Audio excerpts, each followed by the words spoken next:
Assalamualaikum warahmatullahi wabarakatuh. Bertemu kembali dengan belajar IPA pasti menyenangkan. Hari ini kita akan mempelajari materi partikel penyusun materi IPA kelas 9 semester 2. Sebelum kita materi tersebut lebih lanjut, sebaiknya kita berdoa terlebih dahulu. Bismillahirrahmanirrahim. Robbi zidni ilma warzuqni fahma. Semoga setelah berdoa ini nanti kita diberikan kemudahan dan kepahaman dalam memahami materi partikel penyusun materi ini. Kompetensi dasar yang diharapkan setelah kalian mengikuti atau menyimak video ini adalah menghubungkan konsep partikel materi berupa atom, ion, dan molekul, struktur zat sederhana dengan sifat bahan yang digunakan dalam sehari-hari, serta dampak penggunaannya terhadap kesehatan manusia. Setelah menyimak video kali ini, kalian bisa menjelaskan molekul penyusun benda mati dan makhluk hidup. Kita bahas ya anak-anak untuk molekul penyusun benda mati dan makhluk hidup ini. Jadi zat yang ada di alam ini tersusun atas partikel yang sangat kecil. Nah, partikel yang sangat kecil ini disebut dengan istilah atom. Melalui reaksi kimia, zat dapat bereaksi dan membentuk zat baru yang mempunyai sifat kimia yang berbeda dengan zat asalnya. Ya, contohnya adalah pada peristiwa fotosintesis. Seperti kalian ketahui, pada peristiwa fotosintesis terjadi reaksi di mana karbon dioksida bertemu dengan air dan dibantu oleh sinar matahari akan membentuk glukosa dan oksigen. Perlu kalian ketahui, di mana karbon dioksida ini wujudnya adalah gas. Sedangkan H2O ini, air, itu wujudnya adalah cair. Sedangkan glukosa itu bentuknya kristal dan berasa manis. Jadi glukosa yang terbentuk memiliki sifat kimia yang berbeda dengan unsur pembentuknya. Jadi di sini tadi sudah dikatakan, melalui reaksi kimia, zat dapat bereaksi dan membentuk zat baru yang mempunyai sifat kimia yang berbeda dengan zat asalnya atau zat penyusunnya. Jadi seperti itu anak-anak. Kalau ada reaksi kimia yang terjadi, zat yang terbentuk yang baru itu akan menghasilkan sifat yang berbeda dengan zat pembentuknya. Kita lanjut. Partikel itu adalah bagian terkecil dari suatu materi yang masih mempunyai sifat materi itu. Dan partikel itu dibagi menjadi 3. Ada dalam 3 bentuk, yaitu atom, molekul, dan ion. Bedanya di mana? Bedanya, atom itu adalah bagian terkecil dari suatu unsur yang masih memiliki sifat unsur tersebut. Sedangkan molekul itu adalah gabungan antara 2 atau lebih atom melalui ikatan kimia tertentu. Sedangkan ion itu adalah partikel yang bermuatan listrik. Untuk atom, molekul, dan ion ini nanti akan kita bahas di tampilan berikutnya. Perlu kalian ketahui anak-anak, ukuran partikel atau ukuran molekul itu sangat kecil, sehingga kita tidak bisa melihat dengan mata maupun dengan mikroskop biasa. Jadi ada mikroskop tertentu yang bisa digunakan untuk melihat molekul ini. Bagaimana? Tadi kan kalian sudah tahu bahwa molekul itu tidak bisa dilihat dengan mata biasa. Terus bagaimana kita bisa tahu bahwa suatu zat itu mengandung zat-zat tertentu atau suatu benda itu mengandung zat? Bagaimana kita bisa tahu? Di antara caranya adalah dengan dibakar, ya. Benda yang dibakar akan menyebabkan zat yang terkandung di dalamnya berubah menjadi zat lain. Nah, terbentuknya zat baru ini atau zat lain ini ditandai dengan adanya perubahan warna atau terjadinya bau. Maksudnya bagaimana? Maksudnya, jika ternyata suatu benda kita bakar dan menghasilkan bau yang berbeda, berarti kandungan dari benda tersebut antara benda satu dengan benda yang lain itu juga berbeda. Jadi kita bisa mengetahui penyusun benda satu dengan benda lainnya itu dari aroma atau bau ketika benda tersebut sudah dibakar. Kalau aroma atau bau yang dihasilkan ternyata berbeda, maka zat penyusun benda tersebut berbeda. Sebaliknya, kalau ternyata bau yang dihasilkan sama, maka zat penyusun benda tersebut sama. Karena kandungan zat yang berbeda, maka senyawa dan unsur penyusunnya berbeda. Ya, saya ulangi. Jadi suatu benda jika dibakar menghasilkan bau yang berbeda, berarti kandungan dari benda itu berbeda. Kandungan benda yang berbeda itu artinya penyusun atau senyawa atau unsur yang menyusun benda tersebut juga berbeda. Dan materi yang berbeda tersusun atas molekul-molekul berbeda sehingga atom penyusunnya juga berbeda. Jadi ini saling bersambungan ya anak-anak. Jadi dari aroma bau yang berbeda, maka kandungan zatnya berbeda. Kandungan zat yang berbeda artinya senyawa dan unsur yang membentuk itu berbeda. Nah, karena senyawa atau unsur yang membentuk berbeda, maka atom penyusunnya juga berbeda. Nah, selain adanya perbedaan molekul penyusunnya, baik dari jenis ataupun jumlah atom penyusun, perbedaan sifat suatu materi jika disebabkan oleh perbedaan susunan molekul dalam materi tersebut. Jadi yang membedakan penyusun suatu benda satu dengan benda yang lain adalah molekul penyusunnya, baik dari jenis dan jumlah atomnya. Selain itu juga ada perbedaan susunan molekulnya. Jelasnya perhatikan struktur atau gambar yang ada di bawah ini. Kalau kalian perhatikan yang atas ini adalah gambar kentang ya anak-anak. Jadi yang kita lihat di sini adalah senyawa amilum yang dimiliki oleh umbi kentang. Sedangkan gambar yang bawah ini gambar pensil, yang kita amati nanti adalah senyawa yang dikandung oleh selulosa yang biasanya dibuat menjadi pensil.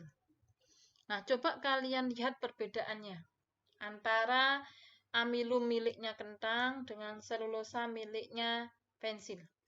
Sekilas kalau kita lihat hampir mirip. Ya, sama-sama memiliki atom C, H dan O. Cuma perhatikan sekali lagi, ada perbedaan. Ini ya. Dimana untuk umbi kentang yang bagian atas ini adalah CH2OH. Sedangkan pada selulosa pensil yang bagian atas OH. Yang ini, yang bawah OH, sedangkan pada pensil yang bawah CH2OH. Ya, jadi terlihat mirip, tetapi ternyata berbeda. Itulah yang dikatakan dengan susunan molekul yang berbeda menghasilkan benda yang berbeda pula. Ya, nah ini penjelasannya. Kedua gambar di samping, meskipun sama-sama tersusun dari atom C, H, dan O, akan tetapi susunan molekul yang terbentuk berbeda. Karena susunan molekul yang berbeda menyebabkan sifat bahan dari kedua tersebut berbeda. Di mana selulosa yang biasanya digunakan untuk pensil, itu merupakan zat yang keras dan tidak dapat dicerna oleh tubuh. Sedangkan amilum yang ada pada kentang, itu dapat dicerna oleh tubuh jika kita makan. Ya, jadi ternyata dari susunan molekul yang berbeda menghasilkan sifat yang berbeda pula. Berdasarkan uraian sebelumnya, bahan yang berbeda tersusun oleh zat yang berbeda, baik beda jumlah dan jenis atom penyusunnya maupun susunan molekul penyusunnya. Sifat bahan berbeda dapat disebabkan oleh perbedaan ikatan atau perbedaan struktur atau susunan molekul penyusunnya. Itu tadi sudah saya sampaikan tadi. Nah, pertanyaan selanjutnya. Bagaimana atom-atom dapat membentuk ikatan kimia dalam suatu molekul? Ya. Jadi kamu tadi sudah mengetahui bahwa atom itu adalah partikel terkecil. Nah, bagaimana atom yang partikel terkecil ini bisa bergabung menjadi suatu molekul? Seperti gambar A ini. Ini adalah kalau dilihat atomnya ini sebenarnya terdiri dari atom H dan atom O. Tetapi ternyata dari atom H dan atom O ini bisa berikatan sehingga bisa membentuk suatu molekul yaitu H2O. Hanya 2 O-nya 1 yang kita kenal dengan nama kimianya adalah air. Ya. Sedangkan gambar yang B di sini hanya ada 2, O-nya ada 2. Di mana H yang berjumlah 2 dan O yang berjumlah 2 ini bisa berikatan sehingga membentuk molekul H2O2. Ya, meskipun sama-sama terbentuk dari atom H dan O, ternyata H2O dengan H2O2 jumlahnya kan berbeda. Maka akan menghasilkan sifat yang berbeda pula. Nah, bagaimana atom-atom tersebut bisa berikatan? Maka kita pelajari terlebih dahulu materi dasar dari bab ini, yaitu atom.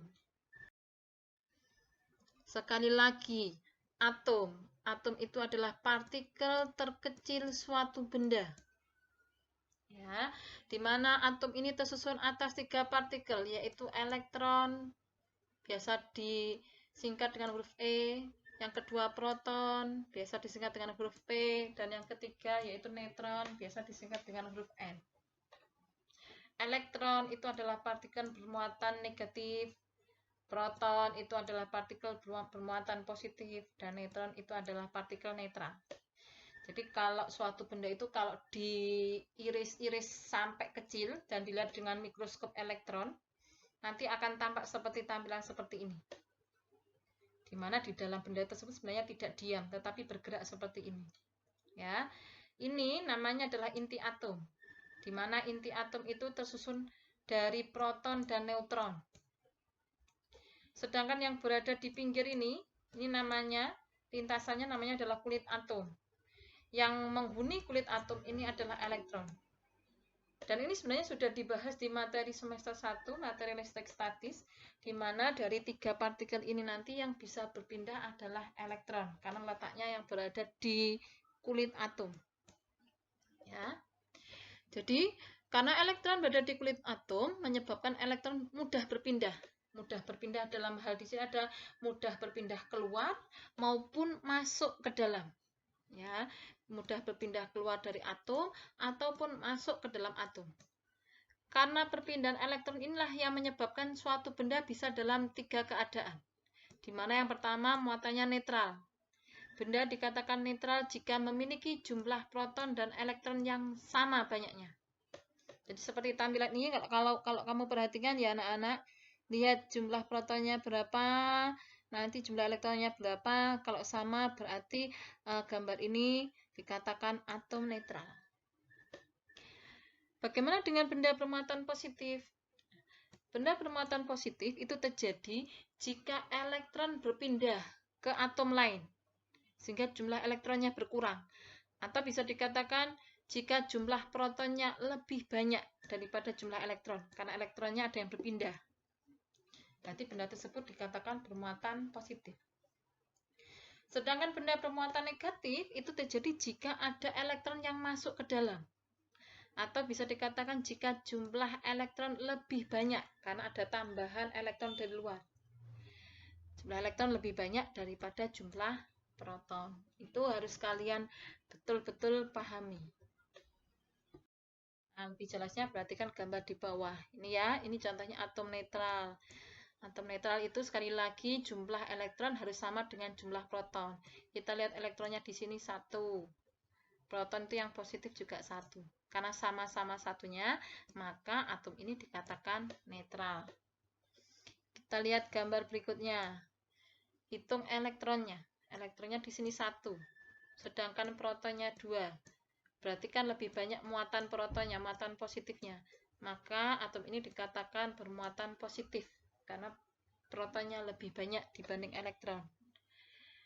Gambar berikutnya, kita hitung elektronnya. Elektronnya ada 2, sedangkan protonnya 1, berarti kan banyak elektronnya.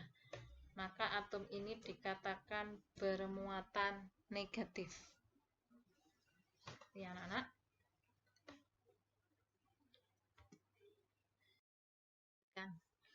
Nah, kenali terlebih dahulu rumusan ini. Ya, di sini ada tertulis X, A, dan Z. Ya, ini istilah yang digunakan supaya kalian nanti memudahkan untuk membedakan identitas dari atom. X itu adalah lambang atom. A itu adalah nomor massa, di mana nomor massa ini merupakan jumlah proton dan neutron. Sedangkan Z ini adalah nomor atom, di mana nomor atom ini menunjukkan jumlah proton yang sama dengan jumlah elektron. Ini bisa sama jika atom tersebut netral. Ya, sekali lagi atom netral itu jika jumlah proton sama dengan jumlah elektron. Bagaimana jika jumlah elektronnya tidak netral? Nanti akan kita bahas pada slide berikutnya. Contoh di sini saya memiliki Na 23 dan 11. Kita identifikasi satu-satu. Lambang atomnya adalah Na. Na ini rumus kimia ya anak-anak. Nah, sedangkan nama ilmiahnya adalah natrium. Natrium.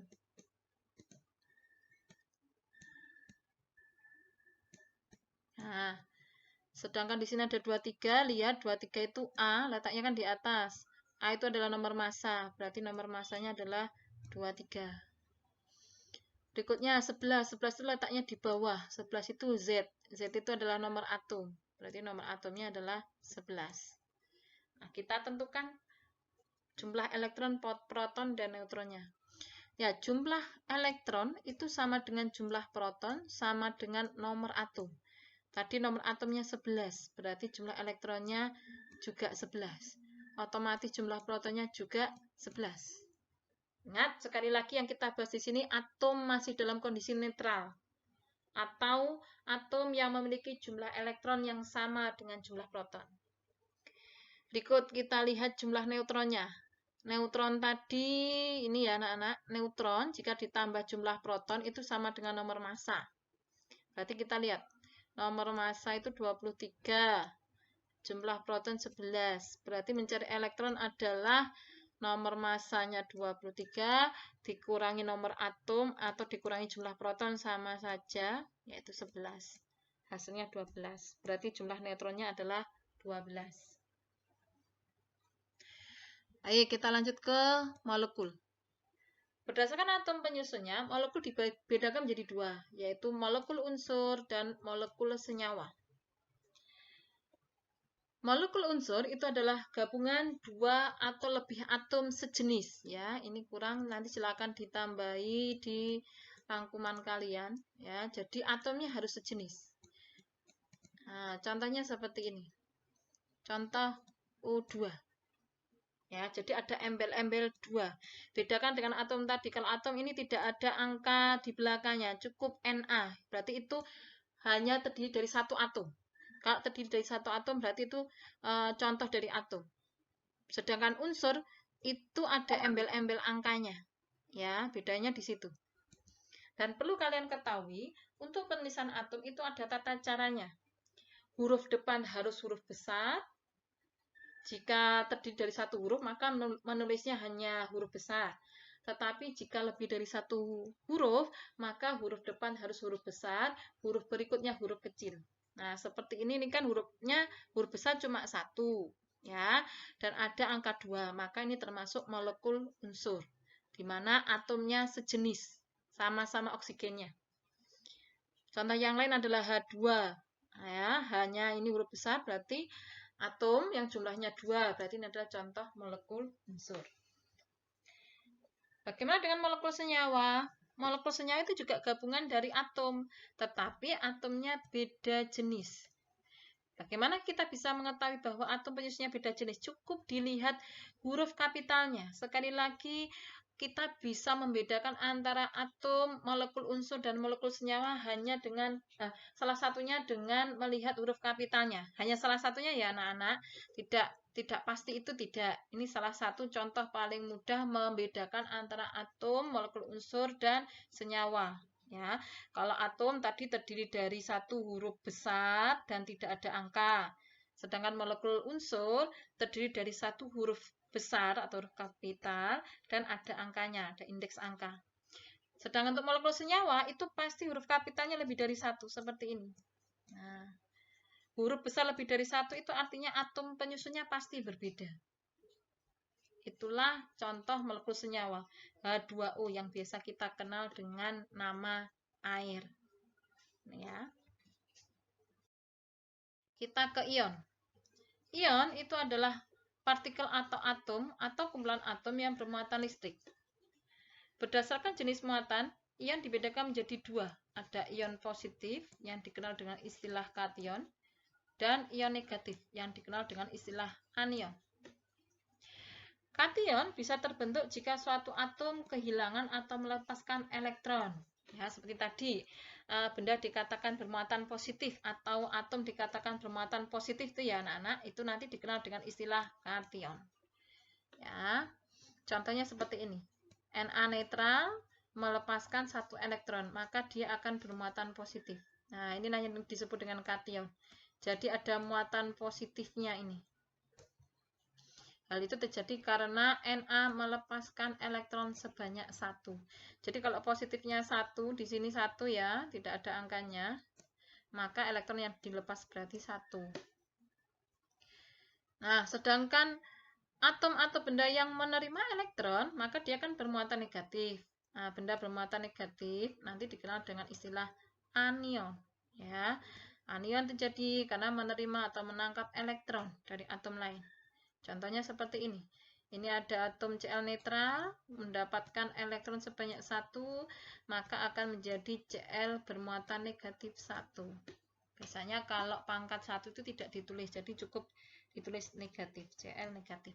Ya, itulah beda kation dan anion. Kalau kation itu bermuatan positif, kalau anion bermuatan negatif.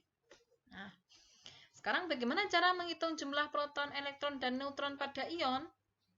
Nah, sekali lagi saya ulangi, kalau atom netral, jumlah proton dan elektronnya kan sama. Nah, sekarang bagaimana cara menghitung jumlah proton dan elektron pada ion? Nah, perlu kalian ketahui, untuk ion, jumlah proton dan neutronnya sama dengan atom netral. Di sini yang berbeda hanya pada jumlah elektron. Kenapa? Sekali lagi, yang hanya berpindah hanya elektron. Maka antara ion dan atom netral yang berbeda hanya pada jumlah elektron. Sedangkan proton dan neutronnya sama seperti atom netral. Saya ulangi tadi, contoh yang tadi ya, Na 2311, tetapi di sini sudah melepaskan elektron sebanyak 1, sehingga bermuatan positif 1. Berarti jumlah protonnya kan 11. Jumlah elektronnya, kalau Na-nya netral, itu kan sama 11. Awalnya 11. Tapi karena sudah melepaskan 1, maka 11 dikurangi 1, hasilnya 10. Jadi ini adalah elektron ion Na+. Ya.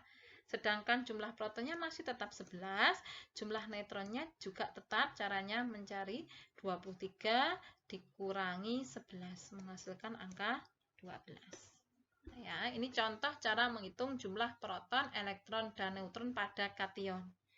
Sedangkan menghitung proton, elektron, dan neutron pada anion hampir sama, cuma bedanya untuk jumlah elektronnya nanti ditambah.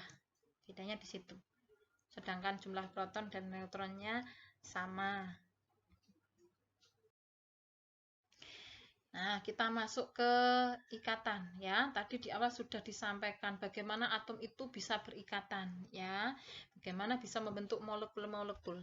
Nah, kita pelajari sekarang perbedaan senyawa ion dengan senyawa kovalen. Senyawa ion adalah senyawa yang terjadi karena ada atom yang memberikan elektron atau kation dan ada atom yang menerima elektron atau anion. Contohnya garam dapur, di mana garam dapur itu terbentuk dari Na+ dan Cl-. Nah, jadi perhatikan tampilan di bawah ini. Awalnya Na-nya netral, tetapi karena melepaskan elektron sebanyak 1, dia menjadi bermuatan positif. Begitu juga dengan Cl, awalnya netral, tapi karena menerima elektron dari Na, sehingga dia menjadi bermuatan negatif. Nah, Na+ dan Cl- ini bergabung membentuk molekul NaCl yang dikenal dengan istilah garam dapur. Ini garam dapur ya anak-anak, yang biasanya kita buat masak itu. Garam dapur. Itu senyawa ion. Sedangkan senyawa kovalen. Nah, senyawa kovalen adalah senyawa yang terjadi karena antar atomnya berikatan kovalen. Maksudnya berikatan kovalen itu bagaimana? Maksudnya adalah penggunaan bersama pasangan elektron antar atom yang berikatan. Contoh H2O ini. Perhatikan gambar yang di sebelah kiri dulu. Di mana H itu punya elektron 1 ini ya. Ini 1, ini 1. Perhatikan 2 atom H ya ini. Sedangkan O, elektron yang terluar itu ada 1, 2, 3, 4, 5, 6. Elektron miliknya H ini ya akan bergabung dengan elektron terluarnya miliknya O. Jadi elektron miliknya H akan digunakan bersama oleh O dan elektron terluarnya O digunakan juga oleh atom H. Itu yang dikatakan dengan kovalen, penggunaan bersama. Jadi sama-sama membutuhkan. Atom H membutuhkan elektron terluarnya O yang sebanyak 6 ya awalnya, sedangkan elektron terluarnya H juga digunakan oleh atom O. Itulah yang dikatakan kovalen. Jadi penggunaan bersama. Ya. Selanjutnya kita ke identifikasi unsur. Nah, ini mengulang yang awal ya anak-anak. Ketika dibakar, unsur itu menghasilkan warna yang khas atau aroma yang khas. Prinsip ini dapat digunakan untuk mengidentifikasi suatu unsur yang terkandung dalam suatu bahan. Identifikasi unsur dapat dilakukan melalui uji nyala. Namun, kelemahannya, uji nyala hanya dapat digunakan untuk mengidentifikasi beberapa unsur saja. Seperti pada gambar di samping, seperti ini ya. Jadi hanya beberapa unsur saja yang bisa kita identifikasi melalui uji nyala. Ya, seperti ini. Jadi kalau digambarkan uji nyala itu seperti ini anak-anak, warnanya berbeda-beda. Jadi jika suatu bahan dibakar itu ternyata menghasilkan warna berbeda-beda. Hanya saja uji nyala ini hanya terbatas pada beberapa unsur saja, tidak semua unsur bisa kita identifikasi melalui uji nyala. Kita lanjut ke sifat dan kegunaan bahan serta pengaruhnya terhadap kesehatan. Sifat bahan nanti dibedakan menjadi 2, ada sifat fisika, ada sifat kimia.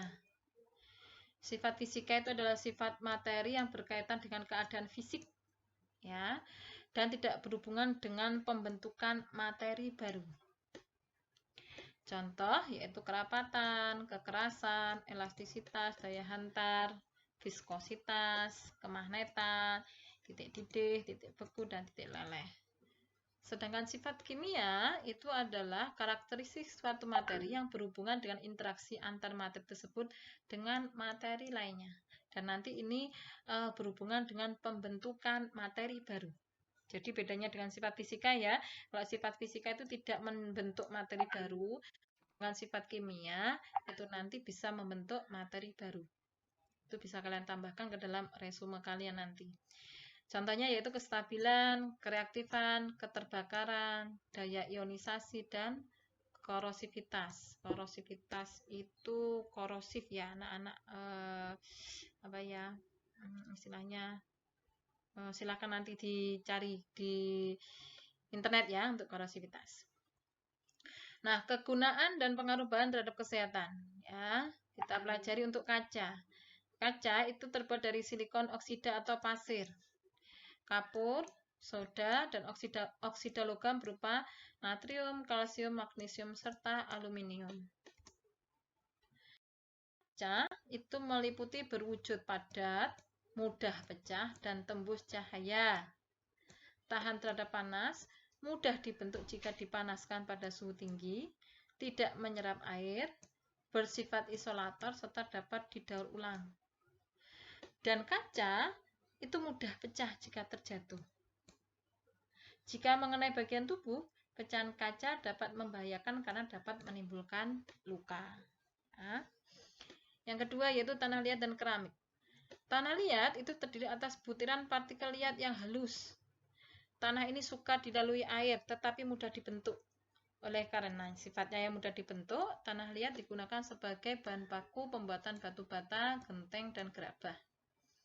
Efek bahaya yang ditimbulkan keramik diduga karena adanya kandungan unsur zirkonium, terutama keramik putih. Zirkonium ini dapat memberi efek buruk karena dalam jangka panjang dapat mengakibatkan kanker kulit. Serat. Berdasarkan asal bahan penyusunnya, serat dibagi menjadi serat alami dan serat sintetis. Serat alami itu diperoleh dari tumbuhan, hewan, dan mineral. Serat tumbuhan diperoleh dari selulosa tumbuhan seperti kapas, kapuk, dan rami yang dapat menghasilkan tekstil katun dan linen. Sedangkan serat hewan berupa serat protein dan kepompong ulat sutra. Sedangkan serat mineral berasal dari mineral asbestos. Itu untuk serat alami. Sedangkan untuk serat sintetis itu sengaja dibuat oleh manusia. Kain yang terbuat dari serat sintetis biasanya berupa rayon, polyester, dakron, akrilik, dan nilon. Nah, bahayanya apa? Bahayanya jika serat kain atau kapas berterbangan dan terisap saat bernapas dapat mengakibatkan gangguan pernapasan. Sedangkan bahaya dari serat asbes jika terhirup dapat menimbulkan sesak napas ringan, kegagalan pernapasan, kanker pleura, dan asbestosis. Yang keempat, karet. Nah, berdasarkan asalnya, karet juga dibedakan menjadi dua, yaitu karet alam dan karet sintetis. Sifat karet alam yaitu memiliki daya elastisitas dan plastisitas yang baik. Pengolahannya mudah, tidak mudah aus, tahan terhadap keretakan, memiliki daya lengket yang tinggi terhadap bahan, serta tidak mudah panas. Karet alam biasanya dimanfaatkan untuk membuat ban pesawat terbang, ban mobil, dan motor. Sedangkan karet sintetis dibuat dari minyak bumi, batu bara, dan gas alam. Karet sintetis memiliki kelebihan untuk beberapa keadaan, yaitu tahan terhadap berbagai zat kimia, harga cenderung stabil, serta pengiriman atau suplai karet sintetis jarang mengalami kesulitan. Nah, bahayanya di mana? Bahayanya jika karet yang dibakar di sembarang tempat dapat menimbulkan dampak negatif terhadap kesehatan seperti iritasi saluran pernafasan, gangguan fungsi paru-paru, dan sensitivitas indera penciuman. Yang kelima, kayu. Kayu memiliki sifat keras dan kuat, tidak menghantarkan listrik atau isolator, tidak tahan terhadap air sehingga mudah lapuk jika berada di tempat basah, kecuali kayu besi atau kayu ulin. Mudah dibentuk serta massa jenis bervariasi. Bahayanya, pada proses penggergajian, debu kayu yang dihasilkan dapat dengan mudah berterbangan dan masuk ke dalam tubuh melalui saluran pernafasan. Hal ini dapat mengakibatkan iritasi dan alergi saluran pernafasan. Selain itu, alergi kulit juga dapat ditimbulkan dari debu kayu yang menempel di kulit secara terus-menerus. Demikian paparan materi partikel penyusun materi kali ini. Semoga kalian bisa diberi kemudahan bisa memahami materi kali ini. Mari kita ucap Alhamdulillahirabbil alamin. Saya akhiri. Assalamualaikum warahmatullahi wabarakatuh.